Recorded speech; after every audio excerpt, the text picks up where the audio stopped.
Hello, everyone. We wanted to take a quick moment to thank you all for joining us today.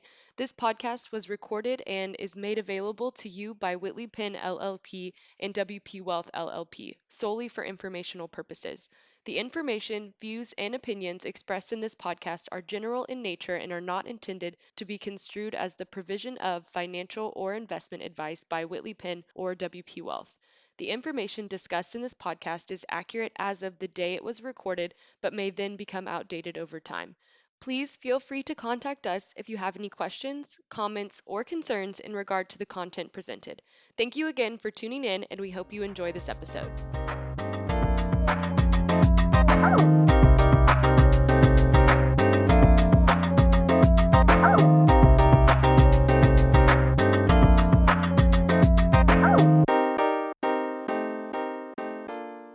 All right, welcome to another episode of Whitley Penn Talks. I'll be your host today. My name is Shane Miller, and I'm a partner at WP Wealth.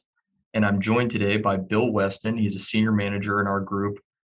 Bill also leads our internal investment committee. So excited to hear his perspective on our topic today, which is ESG investing. We're thrilled to have an expert on today's topic as our featured guest. Isabelle Williams is an investment strategist in Dimensional Fund's Austin office. She's part of the product management team within the firm's investment solutions group, which is responsible for supporting the effective communication of Dimensional's investment approach and strategies to clients and prospective clients. She works across a range of Dimensional's product initiatives and strategies, focusing mainly on ESG investing. She has a bachelor's degree in economics and liberal arts from Notre Dame and a Series 7 license. Welcome, Isabelle. Thanks so much, Shane. I'm so excited to be here. This is one of my favorite topics. Excited to talk about it with you all today. Absolutely. Well, let's just dive in. So, our audience of folks today are, anywhere from very green on this topic to very experienced. So let's just kind of level set with, what is ESG investing? Yeah, that's a good question. And you started there with a little bit of a pun. Green investors, that could mean a lot of different things in the ESG space. Yeah, so let's get into this. This is really foundational. What does ESG mean? And it's unfortunately not always the easiest question to answer. So in really simple terms, ESG is an acronym. It stands for environmental, social, and governance. Now, what that all has to do with each other, the way I think about it is, it really gives us a framework for understanding and categorizing non-traditional financial information about companies and investments that we might care about. So that can be things like a company's environmental profile, how green they are they innovating in a way that may take help with battling climate change? Are they potentially at risk as economies shift away from fossil fuels? Is that going to happen at all? These are environmental questions that investors care about and have a range of opinions on. Social issues, that second letter. Social can mean a lot of different things. It can mean how a company treats its workers. It could be things like human rights risk in the company's supply chain. Lots of different types of information there that might be important to investors for various reasons. And then finally, that governance piece, which sometimes gets the short stick in ESG conversations. It doesn't always get as much attention, but it's really important because governance is fundamentally how a company runs and manages its business. Who's on the board of directors? How are they elected? How is management compensated? And these are really foundational pieces of running a company effectively. And so from that perspective, investors should really care about them. Now, that laundry list of things I just went through all fits into ESG, and we could talk for the next 45 minutes about other things that can be ESG.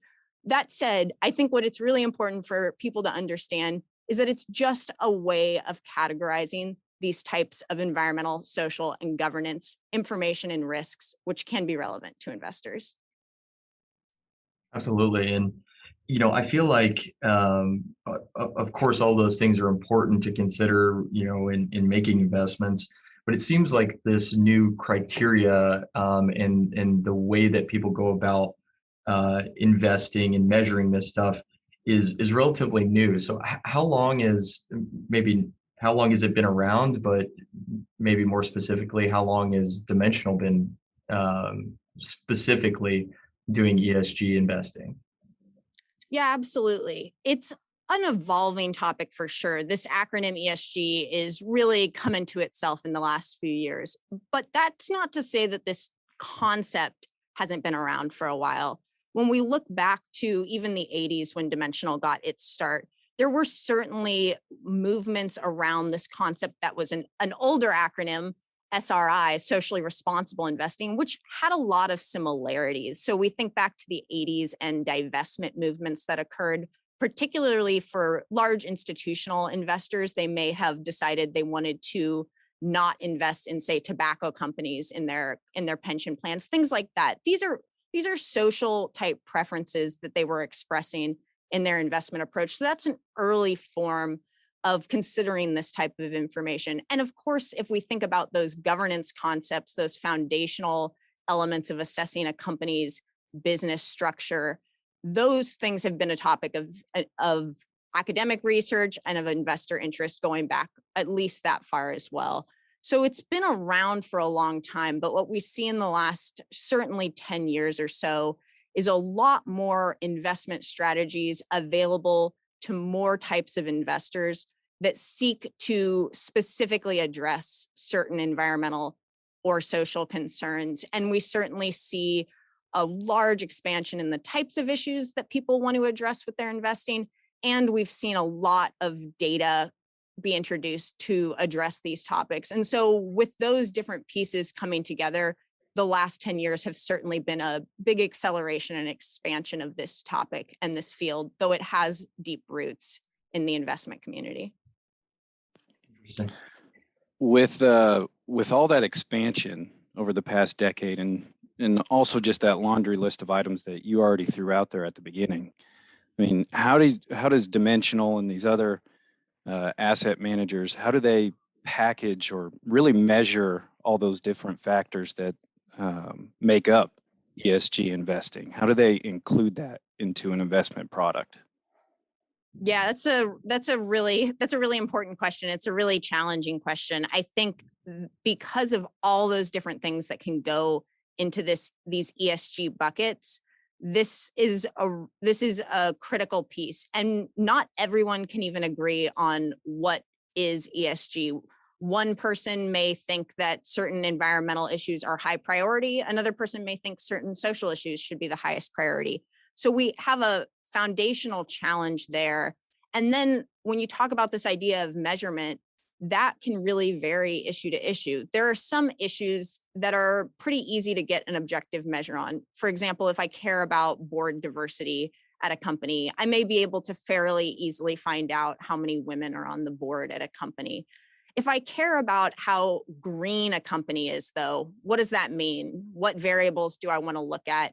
And certainly for some variables, it's really hard to measure subjectively. There's a lot of opinion involved. And so this concept of how we want to measure details relating to environmental, social, and governance factors is really important. And you'll find so many different ways people go about it. When I think from Dimensional's perspective, how we try to treat these issues, we have a long history as a firm of being focused on academic and empirical research, looking to use data in systematic, quantitative ways. And so we try to find ways of measuring ESG issues in as scientifically robust a manner as possible. So if we care about something like climate change, we don't necessarily want to make guesses or opinions on what type of products will be benefit in a changing economy or which will be harmed. We want to find something that the science tells us is really linked to the issue of climate change. So we're going to focus on something like a company's emissions, their greenhouse gas emissions. That gives us something that's kind of close to the bottom level foundational reporting on climate change that we can manage. And that works for us, but it's really important when someone gets interested in this topic and sees strategies that may claim to do this or anything really on this topic, to look and try to figure out how are things being measured And is it a way that I can understand and follow and that aligns with my priorities? Because there's a lot of variety out there. Now, I have actually a question for you all. Now, you've been helping clients with this for years, I assume. How has your experience of ESG responsible investing changed over the years? Like when you think back a few years ago to now, if a client comes to you with these issues. Yeah, it's interesting because like everything in the investment world, it's ever changing. We're moving more to customization and I think clients' needs around ESG are evolving as well. And so, we have to be mindful of the appropriateness of the investment, the cost, performance, all of that, but also take into consideration their objectives for some of the ESG factors. So I think it's an additional layer that is becoming necessary to consider in each client's investment outlook. And so it's certainly an important part of what we're doing, but it's, as you said, always evolving. And Isabelle, you kind of touched on this with the measuring component and the empirical evidence and the foundations behind ESG investing. I know you can't really speak for other asset managers, but building on Dimensional's perspective on just how you maintain that ESG fit as opposed to the other asset management products that Dimensional offers. Yeah, absolutely. I think when we talk about how do we want to pursue ESG, how do we want to incorporate it, one of the concepts that Shane just brought up is super relevant. This is something investors are interested in. And really our goal at Dimensional is to design investment strategies that help clients achieve their goals and work with advisors who seek to help investors achieve their goals. And so when investors tell us, hey, this is something I care about, I want to invest my money in a way that reflects my values, we go to the drawing board and think, okay, how can we do this in a really robust, financially sound manner? And that's our focus. And that means that a really key part of this is, what does an investor want to achieve? In the ESG space, I don't think one size always fits all. There are a lot of these issues that can matter to people, and they matter to varying degrees. So one concept that's certainly coming up more in the industry is, does ESG help improve your investment experience? And as an asset manager who is trying to help clients achieve investment goals, that's important for us to study, and we look at that carefully. I talked a little bit about governance, that foundational, how is a business being run aspect of all of this. That can be super important to investors regardless of their environmental and social goals. So at Dimensional, for example, if we think a company's executive compensation practices aren't aligned with shareholder interests, that's something that we're going to seek to talk to the company about. We're going to consider when we vote proxies on behalf of the funds we manage. And so in that sense, we'll consider ESG whenever we think it helps us help our clients achieve their goals. And if a client comes to us and says, I really care about climate change, it's an important issue to me, or hey, I have faith-based considerations that I'd like to incorporate in how I invest. We have decades of experience systematically integrating those types of client preferences into an investment strategy. And so we can do that as well. But it really comes down to, what is a client hoping to get out of ESG? Are they hoping to align with their values? Are they just hoping to make sure their investments are being managed responsibly? Those are all appropriate goals that we can help clients meet. So I have a question.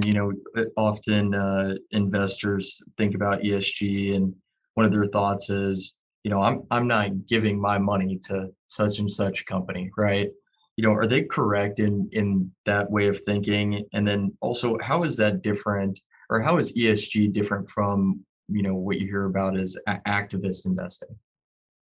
Yeah, so there's a lot in that question to unpack, and it's that you're kind of keen in on one important aspect of ESG, which is that this can be really emotional for people. These are their life savings, and one reason they become interested in ESG is because they don't want to use their life savings in a way, even if they're looking to protect their own financial future, in a way that contradicts their values and their personal priorities, and that's an understandably sensitive topic.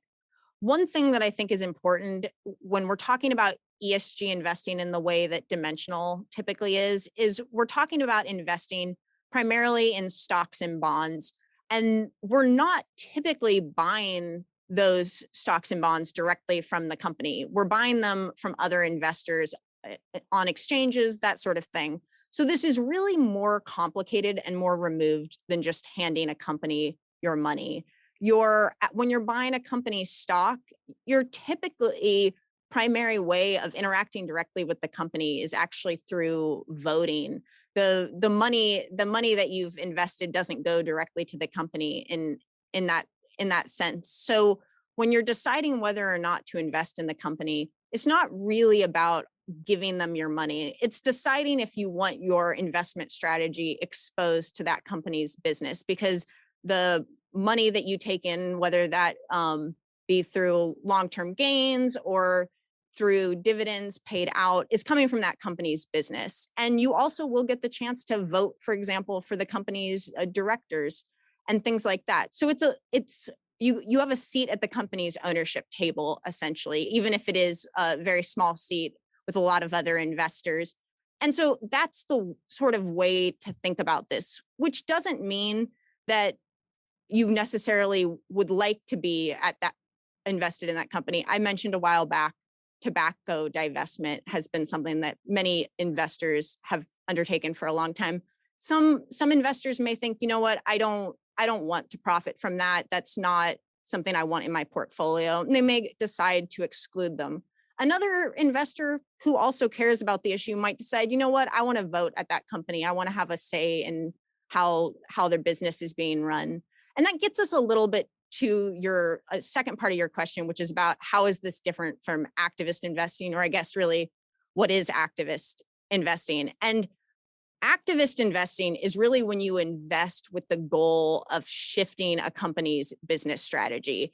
And that might sound a little bit like what I was just describing. You want a seat at the table. If you're an activist, you probably want a lot of seats at the table. And you want to push an agenda. You want to shape the company's business. I don't know, maybe you want to get them out of being a tobacco company. Now, that's actually going to be different, because most investors, when Dimensional thinks about investing on behalf of our funds, we're not activists in our goals. We're trying to make sure that the company is working in the best interest of shareholders, which means they're making financially responsible decisions. We're not going in with a social or environmental agenda and hoping to change that company's business. That's a really different style of investing. There's a lot of risks involved, and that's activism. You'll see headlines with hedge fund type approaches that are doing that, and it's certainly an interesting topic. But when we're talking about ESG investing at Dimensional, we're really talking about approaches that seek to balance environmental and social goals with long-term financial goals. And so we're really trying to be cognizant of risk management, best investment practices, and that sort of thing, while also considering if investors prefer not to be exposed to an issue at all. I hope that helps. There's a lot in that question. We could talk about all that for a while. Very interesting. I think well put. And so, you think about, okay, we're introducing these screens, right? Things that we want included or excluded based on our values, and things that are in line with what we're trying to accomplish. And so, Dimensional, really, it's an evidence-based approach, right? Some people maybe call it passive, but it seems like ESG maybe injects an element of active into the mix. Am I saying that right? Is that accurate? Well, it really depends on what you define as active and passive. And again, just trying to understand what an investor's goals are and how a strategy tries to tackle those goals. So when I think about what makes some strategies active, it's really having having freedom to try to go out there and beat the market in some way. And there's all sorts of different ways that people might try to do that and try to outsmart the market and other investors. And dimensional, which I know you're very familiar with, Shane, is really not trying to outguess the broad market. We have a ton of academic and empirical evidence that suggests that is a losing game to play in the long term. And so what we do instead is try to invest really systematically and broadly and pursue investments that over the long run, evidence suggests will deliver higher expected returns. And so we do that through, for example, investing more in value companies or high profitability companies, these areas that research tells us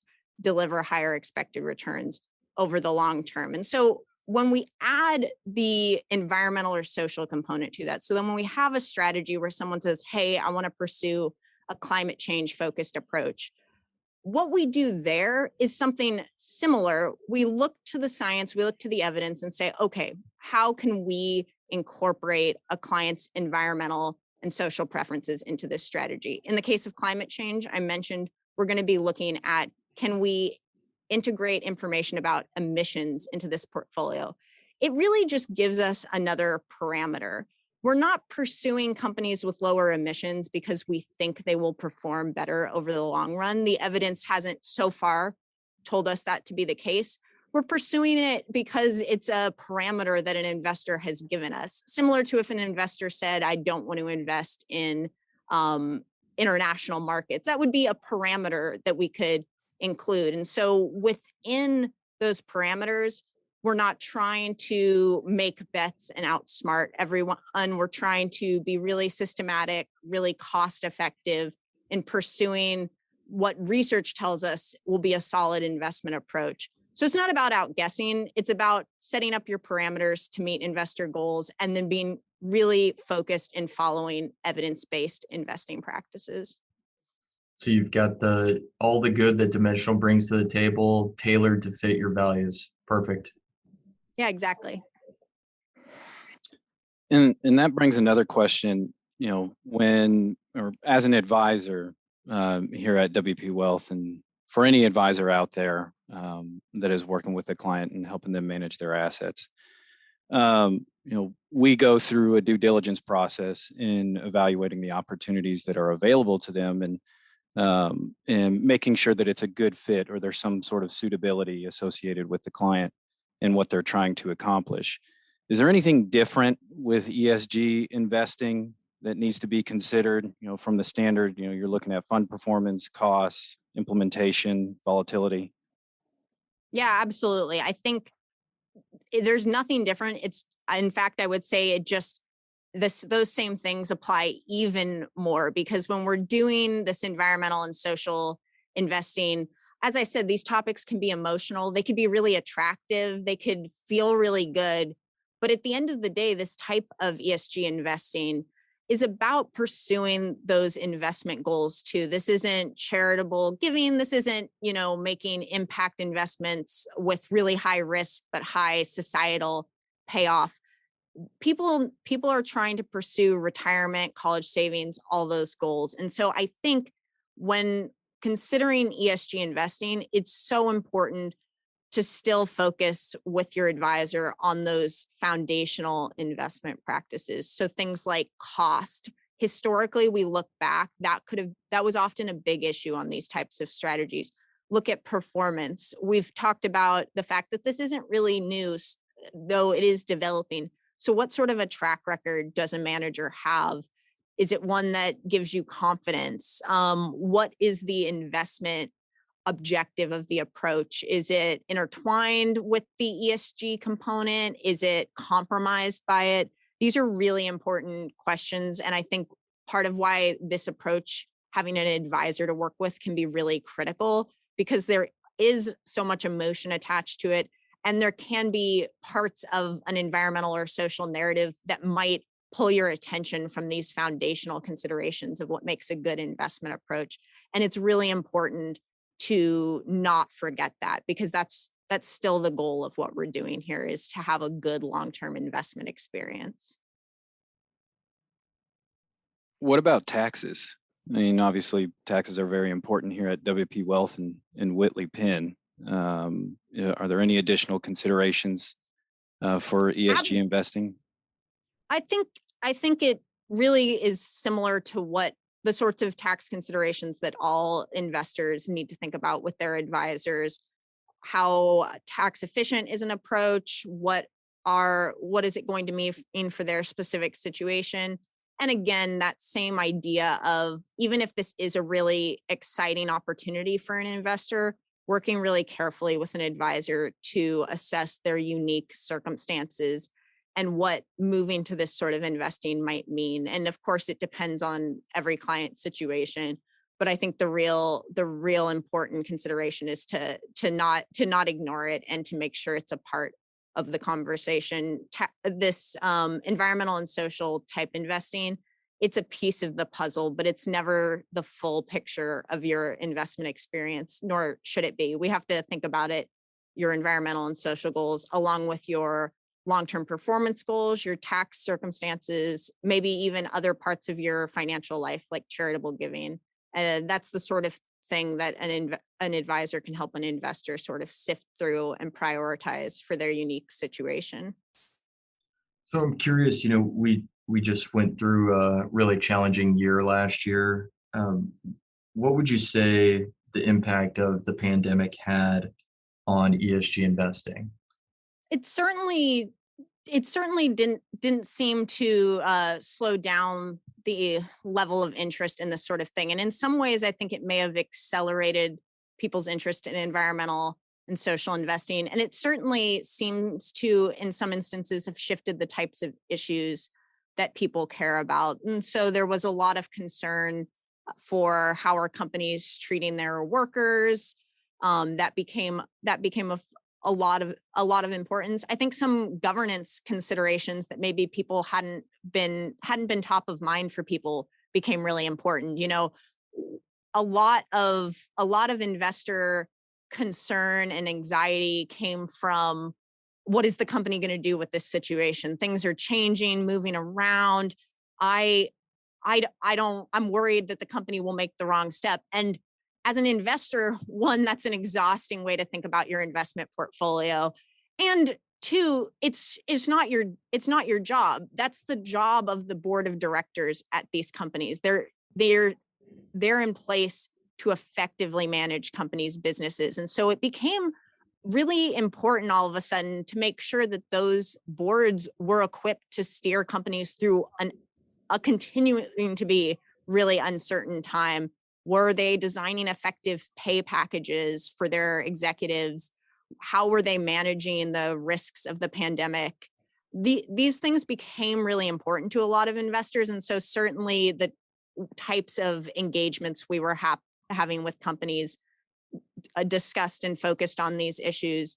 And just overall, I think more investors began to sort of connect the dots between these ESG type of concerns and companies' real performance in a difficult situation. So it's certainly been a challenging time, but a time that a lot of investors have paid more attention to ESG and sort of thought about what they think their ESG goals are and what that would look like for them in an investment strategy.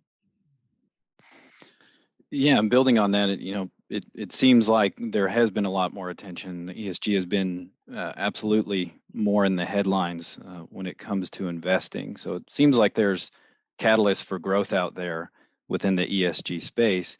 But what do you see as a continued growing pain for ESG investing? Is there any headwinds, short-term, long-term, that you see being a struggle for ESG investing?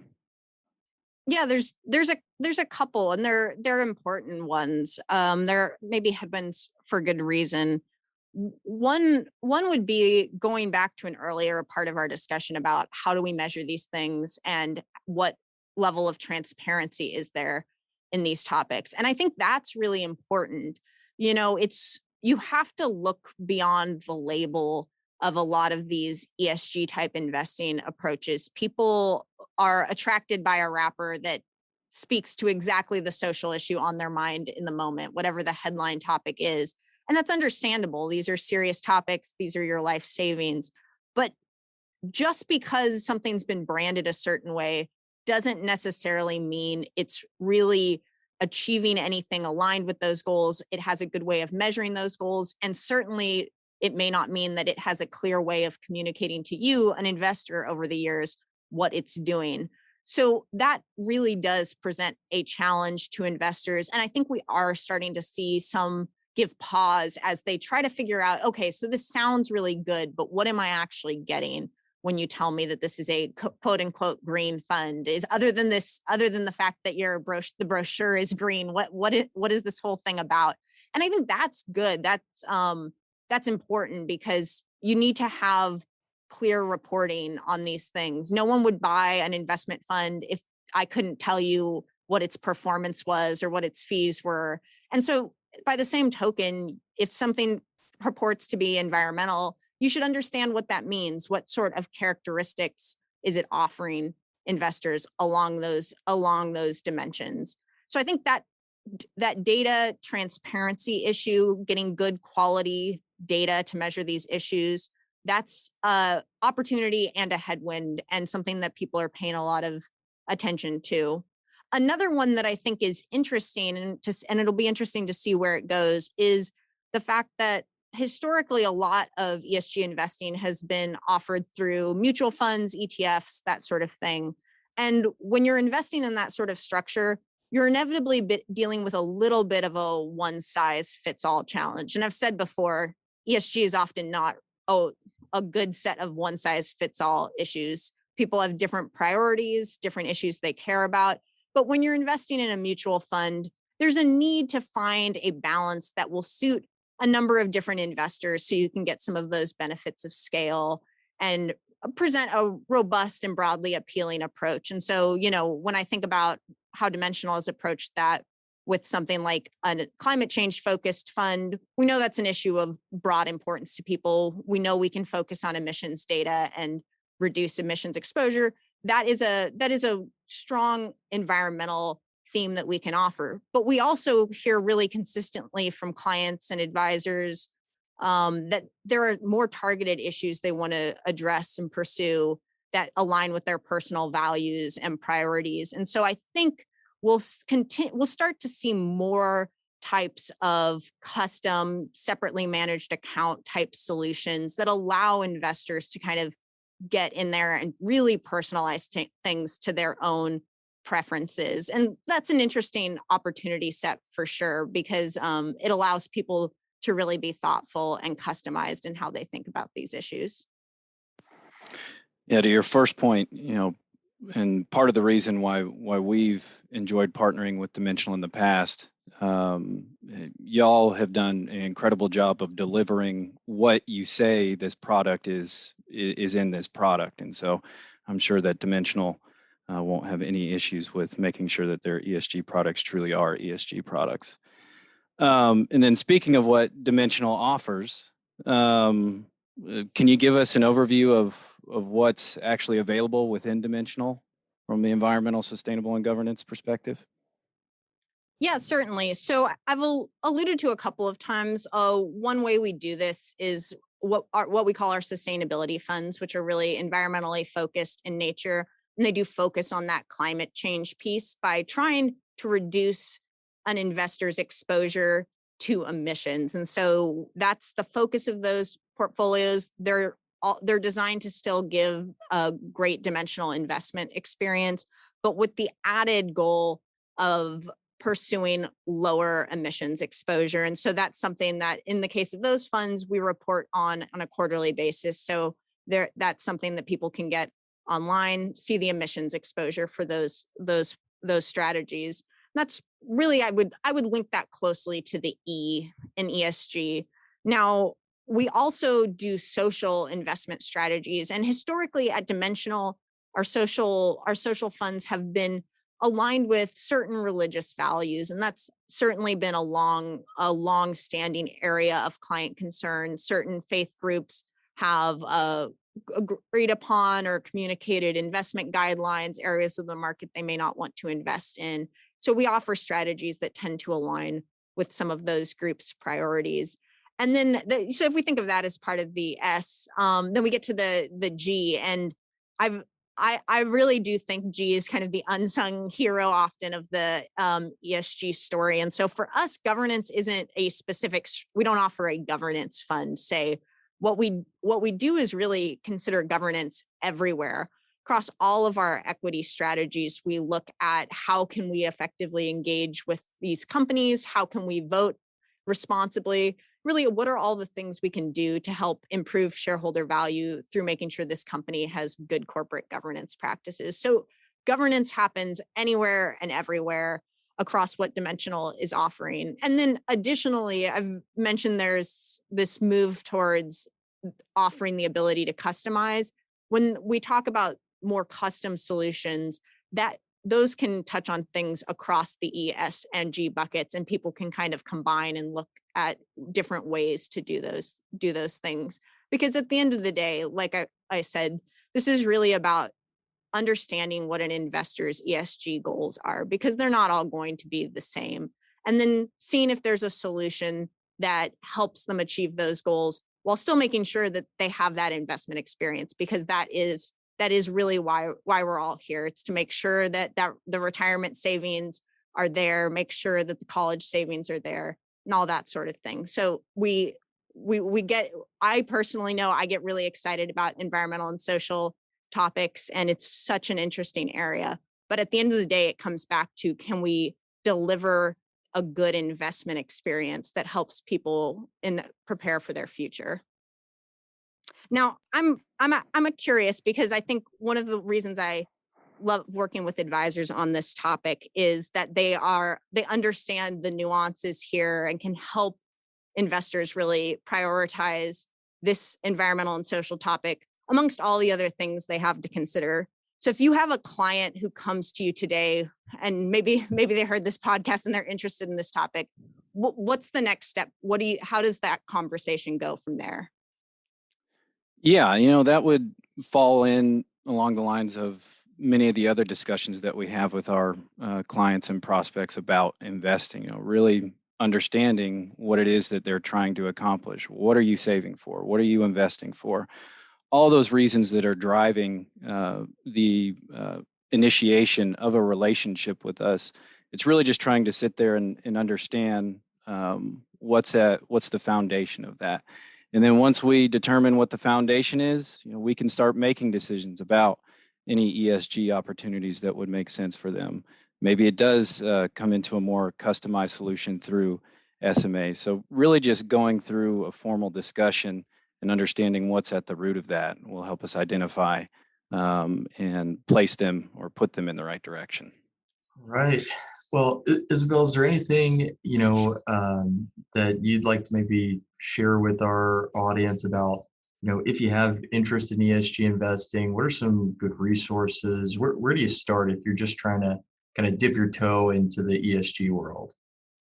Yeah, sure. I think starting with an advisor who you trust, or reaching out to an advisor, is an awesome first step. There's a lot of information out there, and it can get really confusing. So if you start to dig into this on your own and you're kind of getting confused, that's not on you. There's a lot of information out there, a lot of different ways of defining these topics. And I think because the goal here is, again, to safeguard and protect a strong financial future for yourself and your family, working with an advisor is probably the most critical thing you can do to sift through the noise and figure out what will work for you. And beyond that, of course, we have lots of information on our website, including information about some of the topics we talked about today. But I think the best thing you can do is sit down and have a conversation, just like Bill was talking about, and begin to look at what those priorities are for you and what the right approach is, because it's not necessarily black and white, and it really depends on your circumstances and what you're trying to accomplish. And so I think making this a part of your financial picture, a piece of the puzzle, is really exciting and can really improve your engagement with your investment portfolio and outcomes, but the other pieces of the puzzle matter quite a bit too. And so that's the sort of thing, when we start to get into these complicated pictures, that's when I really think working with that advisor and seeing what works for you and your family and your circumstances is the best way you can go. Well, I certainly learned a lot today. I know this is a deep topic, and we could probably do, many other episodes going down the different avenues of ESG, but just want to say thank you, Isabelle, for your perspective on this. It's very helpful.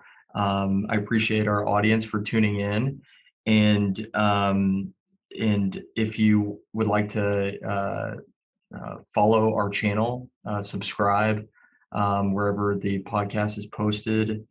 Be sure to like, comment, and share. And if you have any questions about any of the topics we discussed today, please reach out to us on LinkedIn or go to our website, WPWealth.com, and you can get in touch with us. We'd be happy to address any questions. So with that, we're going to conclude today's episode. I hope this was helpful for everyone. Have a great day.